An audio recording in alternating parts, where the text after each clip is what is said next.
السلام علیکم پیارے بچوں، سارے بچوں۔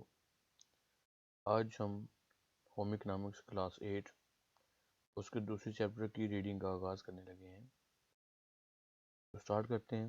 ہمارا پہلا ٹاپک ہے food and nutrition as a science, یعنی غذا اور غذائیت کی بحثیت۔ ہم سائنس کے حوالے سے اس کو دیکھیں گے۔ سائنس کا مطلب ہے کسی چیز کو جب ہم بہت باریکی سے دیکھتے ہیں، یہ کس چیز سے بنی ہے، اس کے کون کون سے اجزاء ہیں اور ان کی کیا خوبیاں ہیں، ان سے کیسے فائدہ ہو سکتا ہے، کیسے نقصان ہو سکتا ہے، ان ساری چیزوں کو پڑھنا سائنس کہلاتا ہے۔ تو آغاز کرتے ہیں۔ غذائیت یا نیوٹریشن سے مراد غذا کی وہ طاقت اور خصوصیات ہیں جس سے انسان تندرست رہتا ہے۔ ہر غذا کی طاقت اور خصوصیات ایک دوسرے سے مختلف ہوتی ہیں۔ ہمارے جسم میں مختلف نظام ہوتے ہیں اور ہر نظام کی طاقت کے لیے مختلف خوراک کی ضرورت ہوتی ہے۔ پہلے تو یہ سمجھ لیجیے کہ ہم جتنی قسم کی بھی خوراکیں کھاتے ہیں ان سب کی ہمارے جسم کو ضرورت ہوتی ہے۔ ہر غذا کے اندر طاقت کا یا اس کی خصوصیات کا ایک علیحدہ سیٹ ہوتا ہے جو ہمارے جسم کے مختلف حصوں کے کام آتا ہے۔ جیسے جیسے آپ ان کے حصوں کو پڑھتے جائیں گے آپ کو ان کی سمجھ آتی جائے گی۔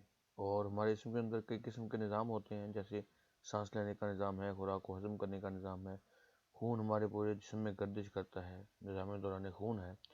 تو ان سب کے لیے ہمیں علیحدہ علیحدہ قسم کی طاقت کی ضرورت ہوتی ہے جو ہمیں مختلف غذاؤں سے ملتا ہے۔ سب سے پہلے ہم دیکھتے ہیں غذا کیا ہے۔ ہر وہ کھانے والی چیز جس سے ہماری بھوک ختم ہوتی ہے اور حرارت نہیں ملتی، اس کو غذا کہتے ہیں۔ یعنی جب ہمیں بھوک محسوس ہوتی ہے تو اس کے بعد ہم جو کچھ بھی کھاتے ہیں، وہ سبزیاں ہوں، دالیں ہوں، گوشت ہو یا کوئی باہر سے بنی ہوئی چیز ہو، بازار سے منگوائیں کوئی چیز، جو بھی آپ کھاتے ہیں وہ ہماری غذا کہلائے گا۔ غذائیت غذا کی وہ خصوصیت ہے جس کے اجزاء ہمارے جسم اور نظام کو صحت مند رکھتے ہیں۔ اچھی غذا اور صحت کا آپس میں گہرا تعلق ہے۔ صحت کا انحصار متوازن غذا یا بیلنسڈ ڈائٹ کے حصول پر ہے جو متناسب غذا سے حاصل ہوتی ہے۔ اس میں دونوں چیزوں کو بتایا گیا ہے کہ ایک تو غذا جو ہم کھاتے ہیں اور دوسرا اس کی وجہ سے ہمارے جسم کے اوپر جو اثر انداز ہوتی ہے وہ۔ تو یہ ہمارے جسم کے ساتھ ساتھ نظام میں صحت کو بھی قائم رکھتی ہے، یعنی صرف یہ ہمیں چلنے پھرنے کام کرنے کی طاقت ہی نہیں دیتی بلکہ ہمارے جسم کو بیماریوں سے لڑنے کے لیے بھی طاقت فراہم کرتی ہے۔ اس لیے آپ جتنی اچھی غذا کھائیں گے آپ کے جسم کو طاقت ملنے کے ساتھ ساتھ بیماریوں سے لڑنے کی بھی اتنی زیادہ طاقت ملے گی۔ اور اگر آپ کی غذا بیلنس نہیں ہوگی، متوازن نہیں ہوگی، تو پھر یہ ریشو بھی گڑبڑ ہو جائے گی اور آپ کے جسم کو شاید کام کرنے کے لیے وقتی طور پہ تو انرجی مل جائے لیکن بیماریوں سے لڑنے کے لیے یہ قوت مدافعت آپ کی اتنی اچھی نہ ہو۔ تندرست اور توانا جسم کے ساتھ ساتھ صحت مند ذہن کا انحصار متوازن غذائی ضروریات کو مسلسل فراہمی پر ہے۔ خوراک کام کرنے کے لیے توانائی فراہم کرتی ہے۔ متوازن غذا کی مسلسل فراہمی سے افراد کی صحت کو بہتر بنایا جا سکتا ہے۔ غذا ہماری بنیادی ضروریات میں سے ایک ہے۔ ہم غذا کے بغیر زندہ نہیں رہ سکتے۔ غذا کام کرنے کے لیے، چلنے کے لیے، پڑھنے کے لیے، سوچنے کے لیے، یہاں تک کہ سانس لینے کے لیے توانائی فراہم کرتی ہے۔ ہر جاندار، انسان، حیوان، پودے، ان تمام کو زندہ رہنے کے لیے غذا کی ضرورت ہوتی ہے۔ اب اسی بات کو اس پیراگراف میں ذرا تفصیل کے ساتھ بیان کیا گیا ہے کہ ہماری غذا اور متوازن غذا ہونی چاہیے۔ وہ ہماری غذا کا ہمارے نہ صرف کام کرنے کے لیے میرا کام آتی ہے بلکہ یہ ہمارے جسم کو صحت مند رکھنے کے لیے بھی ضروری ہے، اور خاص طور پہ جو ہماری ذہن ہے، ہمارا دماغ ہے، اس کی صحت پہ اس کا بڑا اثر پڑتا ہے۔ آہستہ آہستہ اگر ہماری کھانے پینے کی عادات خراب ہوتی جائیں گی تو اس کی وجہ سے ہمارے نہ صرف جسم پہ بلکہ ہمارے دماغ کے اوپر بھی اس کا اثر آنا شروع ہو جائے گا۔ اور یہ ہماری بنیادی ضرورت ہے۔ بنیادی ضرورت کا مطلب ایسی ضرورت ہوتا ہے جس کے بغیر ہمارے لیے زندہ رہنا ناممکن ہو جائے، اسے بنیادی ضرورت کہتے ہیں۔ تو ہر ایک جاندار جن میں جان ہے، جیسے انسان ہے، حیوان ہے یا پودے ہیں جتنی بھی قسم کے، ان سب کو زندہ رہنے کے لیے غذا کی ضرورت ہوتی ہے۔ اگلا ٹاپک ہے ہمارا غذائیت۔ غذا میں کچھ کیمیائی اجزاء پائے جاتے ہیں جو ہمارے جسم میں مختلف کام سر انجام دیتے ہیں۔ ان کو غذائی جز یا نیوٹرینٹس کہتے ہیں۔ جس خوراک میں جتنے زیادہ غذائی اجزاء ہوں گے ان کی غذائیت اتنی ہی زیادہ ہوگی۔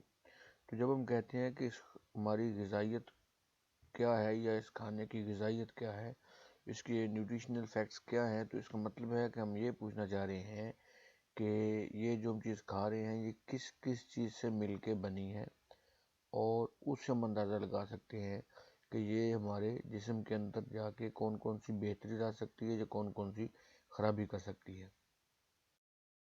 اس کی جو ڈیفینیشن ہے وہ یہ ہے کہ علم غذائیت میں لوگوں کی رہنمائی اس انداز سے کی جاتی ہے کہ وہ غذا کا انتخاب بہتر طریقے سے کر سکیں۔ اس علم کا نقطہ نظر افراد کے غذائی معیار کو بہتر بنانا ہے، لہذا غذائی تعلیم کے ذریعے کردار میں تبدیلی لانے کی تربیت اور غذا سے متعلقہ دیگر عوامل میں بہتری پیدا کرنے کی کوشش کی جاتی ہے۔ یہ اس کی ڈیفینیشن اگر ہم تھوڑی سی کھول کے دیکھیں تو علم غذائیت کا اصل مقصد ہی یہ ہے کہ ہم جو کچھ کھاتے ہیں، جہاں سے بھی کھاتے ہیں، جہاں بھی کھاتے ہیں، جتنا کھاتے ہیں، جس وقت کھاتے ہیں، ہمیں ان ساری حقیقتوں کا پتہ ہونا چاہیے کہ ہمیں کس وقت کیا کھانا ہے، کتنا کھانا ہے، کیوں کھانا ہے۔ جب ان چیزوں کی سمجھ آنا شروع ہو جائے گی تو ہم آٹومیٹیکلی اپنی صحت کے بارے میں باشعور ہو جائیں گے، ہمیں علم ہوگا کہ ہمیں کیا کھانا ہے اور کیا نہیں، اور انہی عادات کو ڈیولپ کر کے ہم ایک صحت مند زندگی گزارنے کی طرف جا سکتے ہیں۔ اور جیسی ہماری خوراک ہوگی ویسی ہی ہماری قابلیت بھی ہوگی، ہماری ذہنیت بھی ہوگی۔ مثلاً جو بندے ایکٹیو ہوں گے، بڑے پھرتیلے ہوں گے، اور وہ لوگ جو سست ہوں گے، بڑے ڈھیلے ہوں گے، اب دیکھیے گا ان دونوں کی خوراک میں بہت فرق ہوگا۔ تو یہ خوراک یہ ہماری جو ڈیفائن کرتی ہے کہ ہم نے کیا کرنا ہے اور کتنا کرنا ہے۔ اس کے بعد نیکسٹ ٹاپک ہے ہمارا غذا اور غذائیت کی بطور سائنس اہمیت۔ ہم اس کو پڑھتے کیوں ہیں، اس کی اہمیت کیا ہے؟ علم غذائیت سے مراد وہ سائنس ہے جس میں ہم غذائی اجزاء کے متعلق علم حاصل کرتے ہیں کہ اس کھانے کی چیز میں کون سے غذائی اجزاء موجود ہیں، عمر کے کس دور میں کتنی غذائیت درکار ہوتی ہے۔ مثال کے طور پہ ہمارے ہر ایک گھر میں بچے بھی ہیں، جوان بھی ہیں اور بزرگ بھی ہیں، تو ہم سب کو ایک ہی جیسا کھانا تو نہیں دے سکتے۔ اس کے لیے ضروری ہے کہ ہم ان کی عمر کا حساب رکھیں اور ان کی عمر کے لحاظ سے ہی ان کو کھانا آفر کریں۔ یہ اس چیز کا سینس ہونا ایک انسان کے لیے بڑا اچھا ہے، اور بلکہ اس کا ایک پلس پوائنٹ گنا جائے گا کہ اس بچی کو ان ساری چیزوں کی بڑی اچھی سے سمجھ ہے۔ مختلف طبی حالات یا فزیکل کنڈیشنز میں کیا کیا کھانا چاہیے، ان تمام سوالوں کے جوابات سے آگہی علم غذائیت کے ذریعے ہی ممکن ہے۔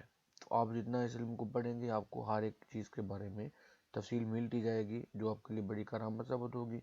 ہماری غذا کے جو کچھ اہم اجزاء ہوتے ہیں وہ دیکھتے ہیں۔ سب سے پہلے پروٹین، یا اس کو اردو میں لحمیات بھی کہتے ہیں۔ دوسرا کاربوہائیڈریٹس، یا اس کو اردو میں نشاستہ دار غذائیں کہتے ہیں۔ روغنیات یا چکنائی، معدنی نمکیات، وٹامن یا حیاتین، اور پانی۔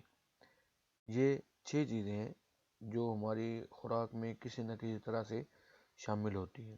ان تمام غذائی اجزاء کا علم اور ان کے انسانی جسم پر اثرات علم غذائیت یا نیوٹریشن کہلاتا ہے۔ بہتر صحت قائم رکھنے کے لیے غذا کے انتخاب میں اس بات کا خیال رکھنا ضروری ہے کہ غذا ایسی ہو جو کہ ہمیں نہ صرف جسمانی طور پر تندرست رکھے بلکہ ذہنی طور پر بھی بحال رکھے۔ اس طرح نہ صرف ایک فرد بلکہ پورے معاشرے کی صحت اچھی رہے گی، اور اس کا بالواسطہ اثر ملکی ترقی پر پڑتا ہے۔ تو یہ اسی بات کو آگے لے کے چلتے ہیں کہ بہتر صحت قائم رکھنے کے لیے غذا کا انتخاب بہت ضروری ہے، اور ہم اس کے بات کا بھی خیال رکھتے ہیں کہ یہ ہمارے جسم کو طاقت دے گی یا نقصان دے گی، یا اس کی مقدار کتنی ہونی چاہیے۔ یہ یاد رکھیے کہ ایسے معاشرے جن میں کھانے پینے کا شعور ہے، جیسے ترقی یافتہ ممالک ہیں، وہاں پہ وہ بچپن سے ہی اپنے بچوں کو سکھاتے ہیں کہ انہوں نے کیا کھانا ہے، کس وقت کھانا ہے، کتنا کھانا ہے، جس کی وجہ سے ان کی عادات بچپن سے ہی یہ ڈیولپ ہو جاتی ہیں، اور وہ جیسے جیسے بڑے ہوتے ہیں ان کی عادتیں بڑی ہوتی ہیں، اور الٹیمیٹلی ان کی صحت بہت اچھی رہتی ہے، ان میں بیماریاں بہت کم ہوتی ہیں، اور وہ ایک صحت مند زندگی کی طرف چلتے ہیں۔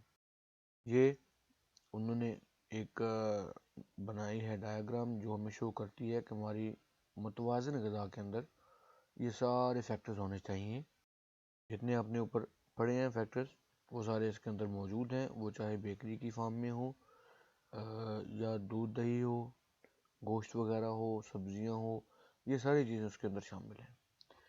اہم معلومات اس میں یہ ہے کہ غذا جسم کی نشو و نما اور مرمت کے لیے بنیادی اجزاء فراہم کرتی ہے۔ نشو و نما یا جسم کا بڑھنا، بڑھوتری، یہ تو آپ سب کو پتہ ہے، لیکن مرمت کے حوالے سے ایک بڑی اہم چیز آپ یاد رکھیے گا کہ اللہ تعالیٰ نے انسان کے اندر ایک بڑا زبردست ریپیئرنگ سسٹم بنایا ہوا ہے جو ہمارے جسم کی ریپیئرنگ کرتا ہے، روزانہ کرتا ہے۔ کس وقت؟ جب ہم سو جاتے ہیں۔ جیسے ہی ہم سوتے ہیں ہمارے جسم کے اندر ریپیئرنگ سٹارٹ ہو جاتی ہے، اس لیے کہتے ہیں کہ نیند پوری کرنا بہت ضروری ہے۔ اگر نیند پوری نہیں ہوگی مطلب کہ ہمارے جسم کی ریپیئرنگ، اس کی مرمت پوری نہیں ہوئی، تو روزانہ تھوڑا تھوڑا نقص رہتے رہتے پھر وہ آہستہ آہستہ سے خدا نخواستہ کوئی بڑے نقصان کا باعث بن سکتا ہے۔ اس لیے اگر آپ چاہتے ہیں کہ آپ دوائیوں سے بچے رہیں، آپ کی صحت ٹھیک رہے، آپ کے جسم کے اندر قدرتی طور پہ مرمت ہوتی رہے، تو آپ نے اپنی نیند کو پورا رکھنا ہے۔